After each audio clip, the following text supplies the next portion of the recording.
Welcome to the deep dive.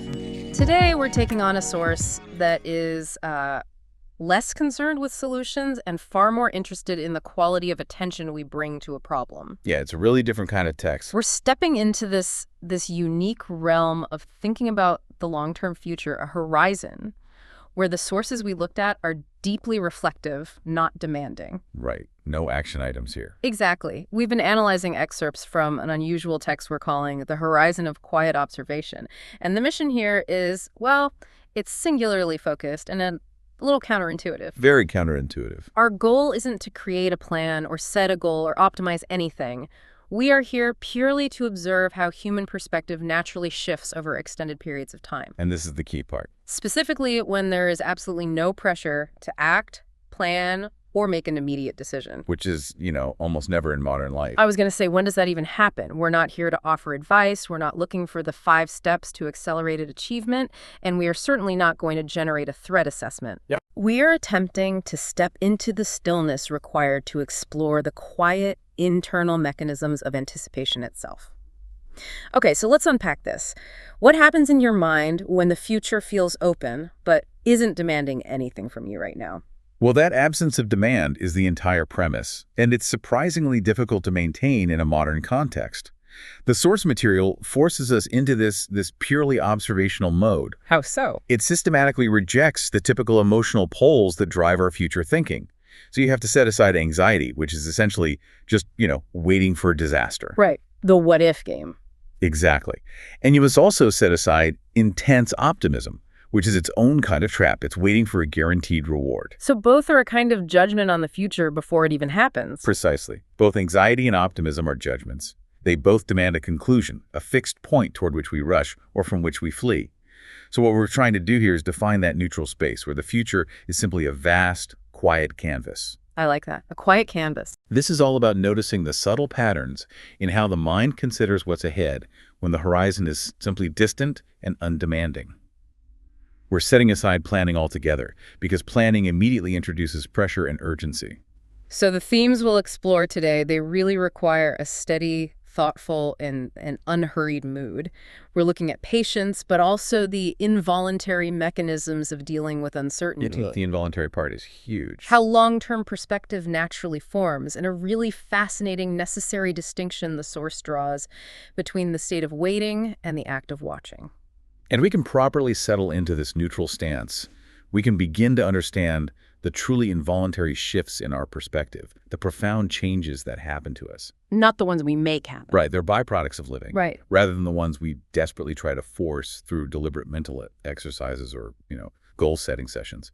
It's almost like a study in cognitive ecology, looking at how the mind behaves when you just leave it alone to process time. Okay, let's start there then. With this idea of time itself being the active ingredient? The first, and perhaps most foundational core idea the source introduces, is that perspective on the distant future naturally shifts as days accumulate. Okay, as days accumulate. I love that phrasing. It's so passive. It is. And that formulation is critical because it fundamentally removes personal agency from the shift itself. It's not something you work toward or achieve through, like mental brute force. So it's not about waking up and saying, today my perspective will change. Not at all. It is something that happens simply due to the slow compounding accretion of time. That immediately challenges our cultural default, doesn't it? Which is that changing your perspective requires deliberate effort, a reframing exercise, maybe meditation, or some forced mental move championed by productivity literature. Absolutely. The 5 ways to reframe your mindset article. Exactly. But here, the source suggests that the most lasting shifts are actually a subtle byproduct of the clock ticking forward, regardless of whether we were paying attention yesterday or not. Right. And when the long-term future is the focus, the primary mechanism of change is that quiet, compounding weight of time passing in these non-urgent contexts. What do you mean by non-urgent context? We can visualize it.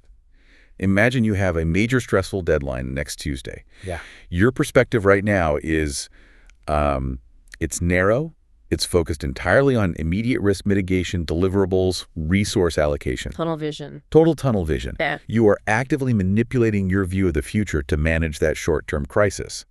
But now contrast that with observing a potential outcome 5, 10, or even 20 years from now. Okay. An outcome that has no immediate bearing on what you must do today. What shapes your perspective on that distant event? Well, not the event itself, right? It's too far away. It's too far off to exert any real force. Instead, the shape of your long-term outlook is informed by the continuous accumulation of today's routine. The success or failure of today's workout, today's conversation with a family member, the low-grade chronic stress, or the unexpected moments of quiet satisfaction, all that stuff. So if I'm successfully suspending the stress related to, say, a 10-year goal, my perspective on the viability or the shape of that goal is being shaped primarily by the fidelity of my current daily reality, not by some kind of future modeling. Precisely. That subtle accretion is where the depth of the shift comes from. We are talking about continuous, low-resolution data gathering. Low-resolution data gathering, I like that. Yeah, your mind is constantly taking in information about your actual lived constraints, your intrinsic energy levels, your physiological state, and the reliable rate of external change around you. And this vast, constant influx of data subtly recalibrates the probability, the texture, and the emotional resonance of that distant future. So it's a foundational, almost biological recalibration that runs underneath conscious strategic thought. Exactly. It's almost like the mind's operating system is just too honest about continuous reality to let a fixed, high-pressure, decade-old projection survive intact. The system eventually incorporates the actual data of time passing. And the data is often just boring. It's often mundane. We tend to dismiss the ordinary days as filler, but the source emphasizes that the filler is the filter. The filler is the filter. It's the constant exposure to the reality of the present that shapes the distant horizon. If you spend 5 years consistently finding that you run out of energy by 3 p.m., your long-term perspective on starting an ambitious, high-energy project in 6 years will subtly adjust itself, regardless of how aggressively you plan for it today. So the biological reality of 3 p.m. today is the data point that matters more than the spreadsheet for a business plan in 2030. That's the data point that matters. That makes me think back to an analogy you suggested about standing in a vast, flat landscape. If you just look down at your feet, you don't feel like you're moving at all. Right. But if you walk for hours and then you stop and look back at the distant landmark you started near, you realize you have covered a huge distance, maybe even seen the horizon dip or rise slightly because you've navigated subtle topography. You were constantly moving, but the movement was imperceptible in the moment. That quiet movement is the accumulation of days shaping the perspective. And the non-urgent context is what allows us to even register this subtle movement. Urgency, again, forces a synthetic perspective, a narrow view optimized entirely for immediate action. It's a filter. It's a lens designed to filter out complexity and subtle reality in favor of a single, clear pathway to a conclusion. When urgency is absent, that wide, soft focus takes over. It's only in that soft focus that the accumulation of time, the constant data stream, can register and catalyze these natural, unforced shifts. And we spend so much of our professional and even personal lives forcing perspective through those narrow lenses. Quarterly goals, 2-year strategic plans, intensive budgeting forecasts. All of it. All of that forces a perspective optimized for achieving an outcome in a short window, which might not be sustainable or even accurate over the truly long term. This idea of the natural, unforced shift feels almost revolutionary in its patience. It is the complete antithesis of modern hyper-efficiency culture. Modern planning tries to compress 5 years of reality into 5 bullet points. This quiet observation allows the 5 years to take their full 5 years to inform your outlook. Wow. And the implication is incredibly profound. When you force a perspective, you might actually be overriding a more truthful, naturally generated perspective that is forming below the surface. One based on the integrated reality of your continuous experience. Exactly. But let me introduce some friction here. For the person struggling with genuinely difficult long-term problems, say financial security or a career change, doesn't this philosophy of just let the days accumulate sound a bit like an excuse for procrastination or passivity? That's a crucial point. And it's a common misreading of this kind of thinking. It misunderstands the distinction. This isn't about passivity, it's about observational accuracy. Okay. If you force a perspective, say, I will be a millionaire in 5 years, that specific forced certainty often crashes against reality precisely because it didn't accumulate the data of the intermediate time. Right. It ignored all the 3 p.m. slumps. It ignored everything, and the resulting failure often leads to frustration and giving up altogether. The quiet observer, conversely, is highly active in the present. They are absorbing, processing, and integrating information daily. So the activity is in the observation, not in the planning. The activity is in the noticing. And this change in perspective, it happens without announcement, as the source states. You don't wake up one morning and declare, my perspective on the future of work has officially changed today. No, you don't get an email notification about it. You don't. The mind doesn't flag it with a desktop notification. It's only when a significant external event occurs, or when you happen to mentally compare your current view of that distant future with an old journal entry, that you realize the whole landscape is fundamentally shifted. So the key takeaway from this first section is that some of the most profound shifts in how we view the future are involuntary, perhaps even accidental byproducts of simply living through and respecting the passage of time. Exactly. If we accept that our deep future perspective is being shaped more by the accretion of mundane Tuesdays than by targeted, focused strategic thinking, it changes the weight we give to the present moment. Even when that moment seems boring or inefficient. Especially then. The boring moment isn't empty. It's densely packed with low-resolution data that is subtly recalibrating the entire horizon. That's a powerful framework for understanding the role of patience in observation. And it suggests that trying to rush the perspective shift is futile. If the core mechanism is accumulation, the only necessary action is to remain observant in the now and let the days accumulate naturally. The accumulation is the process. The process itself. This continuous accumulation of days naturally leads us to the next section, which explores 2 deeply linked concepts that describe how this accumulated time affects our mental models. Right. How certainty softens, and how expectations change without announcement. Let's focus intensely on the softening of certainty first, because it goes against our core desire for control. It really does. When we look far ahead without immediate pressure, the sharp edges of predicted outcomes blur. Why exactly does this psychological distance breed softness in certainty? Okay, here's where it gets really interesting. Because we usually assume certainty degrades due to external chaos. A recession, a technological shock, or a sudden political shift. Right, something from the outside breaks our plan. But the source implies that certainty softens intrinsically, just from within, simply because the long view allows the mind to truly process the sheer number of intervening variables. So it's not just about what could happen, but about our capacity to even hold all those possibilities in our head. Exactly. Think about it in terms of cognitive resource management. If you predict a specific outcome for next week, you can maintain high certainty because the variables are largely known, they're finite, and they're controllable. You invest high cognitive resources into that certainty. You can brute force it for a week. You can. But if you predict a specific outcome 10 years from now, the number of potential variables, social, personal, global, technological, is so astronomical that trying to maintain any single fixed prediction requires tremendous mental effort and, frankly, denial of complexity. So the dilution isn't just about external events, it's about mental processing and honesty. The distance forces us to acknowledge the inherent complexity that we tend to aggressively ignore when we are planning with urgency. Absolutely. When you are forcing a specific conclusion, say setting a target revenue for 2035, you have to artificially minimize complexity to create a linear path. This is necessary for short-term action, but it's unsustainable for long-term truth. It's a useful fiction. A very useful fiction for a limited time. When you are quietly observing, your mind is free to admit all the variables it knows must exist, even if it can't name them yet.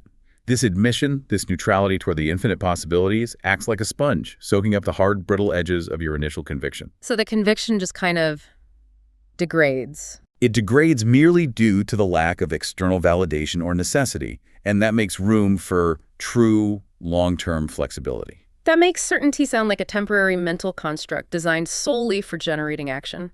When the requirement for action is removed, the construct breaks down into a more honest and fluid state of acknowledged uncertainty. Yes. It's an admission of humility about the future. That humility is key. And if we look at the brain's energy expenditure, high-fidelity certainty over a decade is incredibly costly. Maintaining a rigid, precise mental image of 2034 requires constantly fighting against the continuous data input from 2024, 2025, and so on. It's a constant battle against reality. It is. And the cognitive system, when not under pressure, defaults to energy conservation. It prefers adaptability over rigidity. This concept of a high-fidelity expectation is fascinating. Can you elaborate on what that looks like and why the mind just lets it decay? Sure. A high-fidelity expectation is a very specific, detailed mental image. When I achieve X, I will feel Y, be wearing Z, and be sitting in this specific kind of office. It's like a movie scene in your head. Totally. It includes precise emotional mapping, sensory detail, and timing. Maintaining that level of detail is exhausting when the goal is far away, because every passing day provides data that contradicts some minor detail of that image. A technological shift makes that office obsolete, or your personal taste in clothing changes. The little things just start to not match up anymore. And the source notes that expectations change without announcement. This isn't about disappointment or lowering your goals because you feel inadequate. We have to avoid that motivational language entirely here. Right. It's about a subtle, continuous recalibration based on the reality of the passing moment. So let's take a relatable example. Maybe 5 years ago, someone had a high-fidelity expectation about what settling down would feel like. They pictured a very specific kind of stability. Exactly.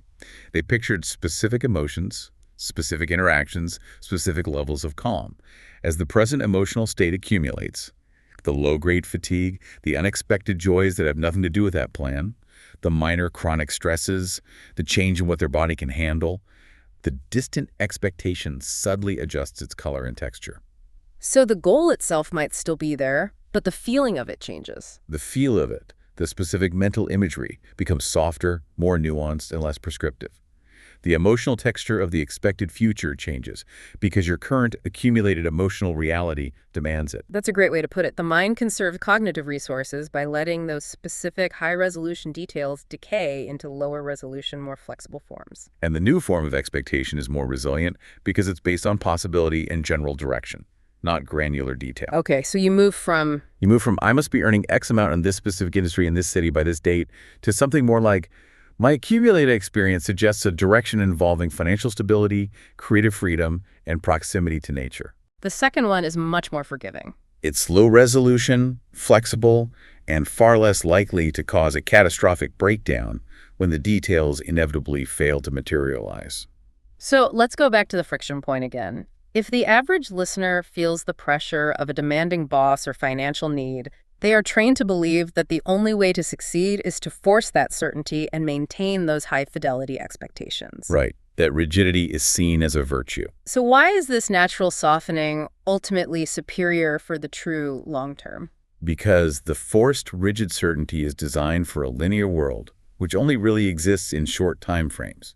Over the long term, rigidity is a liability. It makes you brittle. It makes you brittle. If you maintain sharp certainty over a decade, you are simply preparing yourself for a brittle disappointment because the accumulation of days will inevitably shift your reality away from that fixed point. The softening isn't a failure of conviction, it's a sign of cognitive health, a necessary adjustment that preserves intellectual and emotional flexibility. It lets you pivot. It allows you to pivot smoothly when the inevitable high-impact external variable finally hits. The power of this neutral observational stance, then, is that it allows uncertainty to simply be a pervasive condition of the future, rather than an obstacle to be overcome. Yes. If you are planning, uncertainty is the enemy that must be modeled away. If you are merely watching, uncertainty is the atmosphere of the destination, and your perspective adjusts to breathe that air. It's the difference between declaring a precise navigational course 10,000 miles ahead and simply pointing the bow in the right quadrant, knowing you have to account for tides and weather that haven't even formed yet. That's a great analogy. The closer you get, the firmer the course can be. But at the horizon, cognitive softness is required for long-term sustainability. The distance demands a low-resolution map, not a high-resolution one. And the fact that the softening happens without announcement means we should probably treat any sudden feeling of absolute certainty about a distant outcome with suspicion. That's a really interesting point. It likely means we've stopped observing the accumulation of days and have slipped back into a short-term, outcome-driven mindset. I think that's a powerful lens. Sudden, overwhelming certainty about a far-off date is often a cognitive shortcut, an attempt to save mental energy by forcing a conclusion rather than allowing the nuanced, low-resolution data to synthesize naturally. True long-term certainty, if it exists at all, emerges slowly and with an integrated awareness of its own limits. Okay, which seems like a perfect bridge to our next section. Moving into the third layer of this observation, we find perhaps the most inspiring and yet least active concept. Clarity often forms quietly, without effort or urgency. Right. This concept of quiet clarity contrasts sharply with our common cultural understanding of insight. When we talk about clarity, we usually mean the aha moment, the sudden flash of insight driven by solving a difficult problem or intensively analyzing a massive data set. It's associated with intense mental exertion. Eureka moment. Exactly. This quiet clarity sounds entirely different. It sounds almost resistant to exertion. It is fundamentally resistant to brute force. The aha moment is the endpoint of a focused, goal-oriented mental process. We'd call that analysis. Quiet clarity is the slow crystallization of understanding that occurs in the background while the conscious mind is focused elsewhere. So while you're washing the dishes or going for a walk? Precisely. It's the result of synthesis, not analysis, and it often occurs during periods of cognitive diffusion. Think about neuroscientific concepts like incubation periods in problem solving. If you work intensely on a problem and then step away, The answer just pops into your head in the shower. right, your subconscious mind continues to process the information, searching for nonlinear connections that the conscious, solution-oriented mind often overlooks. Quiet clarity, and that nonlinear solution applied to the future. Okay, let's explore that without effort or urgency aspect. This suggests that certain profound types of understanding about the distant future are actually blocked by too much mental exertion, that trying harder might actively prevent this quiet clarity from forming. That's exactly right. When we apply urgency, we force the mind to immediately categorize information, jump to linear conclusions, and define actionable steps. That efficiency is excellent for short-term project management, but it shuts down the slower, less linear process of pattern recognition that operates over long time horizons. It seems like the constant pressure to produce an insight is what prevents the deepest insights from emerging. It is. When the mind is relaxed and simply absorbing the accumulating days, our concept from Section 1, the subconscious has the time and space to sift through the data without the pressure to produce a tangible output or a specific plan. It's just processing. It is essentially running long-term pattern matching in the background, combining the subtle perspective shifts with the softening expectations from Section 2. The brain is asking, if the future is likely low resolution, what is the most robust, directionally true pattern I can synthesize from the current reality? So the quiet clarity is where the data collection from Section 1 finally merges with the softened, flexible framework of Section 2. The brain takes the generalized, low-resolution data about the future and filters it through the reality of the accumulating present experience, resulting in a subtle, directional truth. Yes, that's it. It's the synthesis of continuous observation. It's the organic result. It is. Think about how we recognize a changing season. It's not one sharp moment of calculation. It's the quiet clarity that emerges after weeks of subtle shifts in light, temperature, and smell. You don't solve for when is spring, you simply notice that it is here, informed by accumulated, generalized sensory data. And future clarity works similarly in this observational context, but instead of sensory data, the mind processes accumulated shifts in values, constraints, and limitations. Precisely. But if we're constantly pushing for results, how do we make space for this non-effort? Our listeners live in a world that rewards metrics and hustle. How do we reconcile the idea of letting clarity arrive quietly with our modern impulse to optimize everything? The key is distinguishing between effort in the present and effort on the future. This observational stance doesn't advocate for being idle in the present.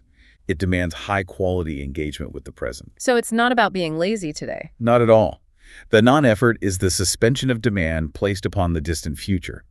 It means completing your task today, focusing on your current interactions, and then trusting that the underlying cognitive machinery is doing its work in the background. So the value of silence and downtime isn't just about physical rest. It's about providing the necessary environment for this synthesis to occur. That reframes what we call wasted time. Time spent gazing out the window or taking a long walk isn't empty space. It's providing the essential low-pressure processing environment required for the most valuable long-term insight to crystallize. Exactly. And what form does this clarity take? It can't be a precise plan if we are actively avoiding planning. Right, that would be a contradiction. The quiet clarity usually takes the form of an intuitive understanding, a settled sense of possibility, limitation, or direction. It's clarity about where you are headed, a gravitational pull toward a certain state, not how you will get there. So it's a feeling. It's a felt sense of the destination, allowing the method, the logistics, and the specific timing to remain delightfully undefined and flexible. It's the difference between knowing on an intellectual level that you want to move to a different type of job versus the moment that intuitive sense just settles in your gut. Yes. Yes, that specific field is where I need to be, even though I don't know the first step, I don't know the job title, and the required training feels daunting. The latter is quiet clarity. It's directional truth devoid of actionable steps. And because it arrives quietly, it's non-demanding. It simply informs the present observation without insisting on immediate action or celebration. Oh, that's interesting. If clarity arrives with urgency and fanfare, it often forces the observer back into the short-term planning mode. Quick, capitalize on this insight, which defeats the entire purpose of the long-term, unhurried observation we were discussing. So the distinguishing quality of this clarity is its stillness. It's stillness. This suggests that if you are always pushing for answers and conclusions, you are preventing the subtle synthesizing mechanisms from working. The future, viewed from this neutral distance, reveals its true secrets only to the patient observer who isn't demanding immediate high-resolution outputs. It really does. This brings us to what I find to be the most crucial and compelling distinction in the source material, because it serves as the operational definition of the entire observational stance. It really ties it all together. The subtle difference between waiting and watching. This distinction is not merely semantic, it is fundamentally necessary for maintaining the emotional neutrality and the cognitive flexibility required for quiet observation. Okay, so let's start with waiting. Let's define waiting first. Waiting implies a fixed expectation, whether positive or negative, a strong element of impatience, and a suspended state of being. Suspended state. When you wait, the present moment is merely a holding pattern until the desired future arrives. The waiting person is essentially marking time, seeing today as something to be endured until tomorrow begins. They are fixated on the conclusion. And waiting is inherently emotionally charged, right? Even if the anticipation is positive. If you are waiting for a fantastic vacation, there is still the tension of eager anticipation or frustration if the date is delayed. Absolutely. Waiting renders the intermediate time secondary or even useless. It's wasted time until the conclusion. Exactly. Waiting is inherently binary and fixated on the conclusion. It pulls all the value and attention toward the endpoint, leaving the present devalued and secondary. It's a state of impatience, whether subtle or overt. Because the present is seen as an inconvenience blocking the desired future state. Yes. The feeling of suspension is tied to the fixed outcome you are anticipating. Waiting is driven by judgment, a prior decision that the future is superior to the present. Okay, that feels very clear. Now, let's contrast that sharply with watching. In this specific context, watching sounds like continuous, unbiased observation of the present moment as it flows, accepting that the future is simply where that flow leads. That is the essential key distinction. Watching requires full engagement in the current reality. There is no suspension of activity or attention. The observer is immersed in the process of unfolding. So the future isn't a fixed, known target. It's the continuous surprising result of the present flowing forward. Watching accepts the flow without trying to speed it up or slow it down. It is an appreciation of the unfolding, not a fixation on a specific conclusion. So if waiting is driven by anticipation of a fixed result, watching is driven by pure curiosity about the process. That's a perfect way to put it. If I'm watching every day that accumulates, back to section 1, is new data being absorbed even if that data seems mundane? If I'm waiting, those days are just obstacles to be bypassed on the way to the finish line. And the utility of the vast intermediate time is the core difference. For the person waiting, the time between now and the event is a void, maybe even a source of anxiety or tedium. For the person watching, the intermediate time is the essential stage of the unfolding. It's where all the interesting stuff happens. It's where perspective softens, where certainty degrades appropriately, and where quiet clarity forms. You cannot watch if you are not fully engaged with the continuous data stream of the present. This is why the emotional neutrality we discussed in the introduction is so vital. Both strong optimism and strong anxiety force a waiting posture. They absolutely do. If you are extremely optimistic, you are waiting for the reward, feeling impatient for the arrival of the guaranteed good outcome. If you are anxious, you are waiting for disaster, trying to mark time until the threat is mitigated or realized. Both require a strong judgment, positive or negative, of the conclusion. Whereas the recommended observational stance, watching, keeps the future open and undemanding. It requires the observer to consciously suspend judgment on the ultimate outcome, instead focusing on the quality and informational richness of the immediate present. The moment you start labeling the outcome as definitively good or bad, you slip into the waiting mentality. And you stop absorbing the necessary nuanced data. You've closed the book. You've stopped learning. But let me challenge this with a real-world scenario. If a business owner is waiting for a contract to close that will save their company, they can't simply be watching. They must be actively waiting, ready to pounce. How does this philosophy hold up against necessary, high-stakes, short-term waiting? It holds up by establishing that the required action in a crisis is short-term focus and goal-driven certainty, which is fundamentally different from the long-term perspective we are analyzing. So they're just two different modes for two different timelines. Exactly. When the time horizon is short weeks or months, waiting is an optimized strategy. You need that focus. But when the time horizon is long years or decades, high stakes, waiting is cognitively crippling and emotionally draining. It would be exhausting. The philosophical choice is whether you treat your entire life as a series of short-term emergencies that require waiting, or whether you allow the vast majority of your time to be spent watching.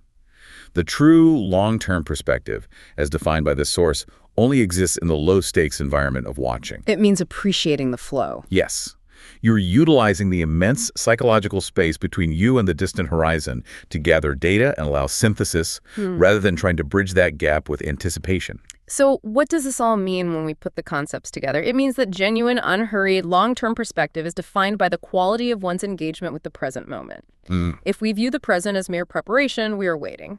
If we view the present as the only available field of observation, the data center, we are watching. And only the watcher can truly benefit from the natural shifts of perspective and the quiet arrival of clarity. The person waiting is too focused on the imagined, fixed conclusion to notice the subtle, real-time adjustments that are happening within them as time passes. So watching is the precondition for everything else we've discussed. It's the precondition for accumulation, softening, and clarity. It is the steady, thoughtful mood required for this kind of subtle observation. Wow. This deep dive has been a refreshing shift, a chance to truly sit with the future without any requirement for action or advice. We've explored how the sheer passage of time itself, the quiet accumulation of days, shapes our perspective in ways far more profound than any focused goal-setting session ever could. And we've seen how, when we successfully remove the urgency from the horizon, our rigid certainties naturally soften. This leaves us with expectations that are more flexible, more resilient, and perhaps more honest about the unpredictable nature of the long term. Yeah. The emphasis here was entirely on the internal mechanism, the clear, quiet, and forward-looking state of being. We sought not to capture the future, but simply to notice the patterns of how we look toward it when we aren't required to act, plan, or solve anything immediately. We've learned that the long-term perspective, when nothing is urgent, truly is defined by the quality of the observation, not the quality of the planning. It's an appreciation of the stillness required for genuine insight. And if we accept that clarity arrives quietly, without effort, and if certainty naturally softens over time, it raises an important open question for you to consider as you step back into your day. If your long-term horizon is best viewed through a lens of quiet observation, what significant aspect of the future are you currently missing because you are focusing too much on what you think you know or what outcome you're anxiously or optimistically waiting for?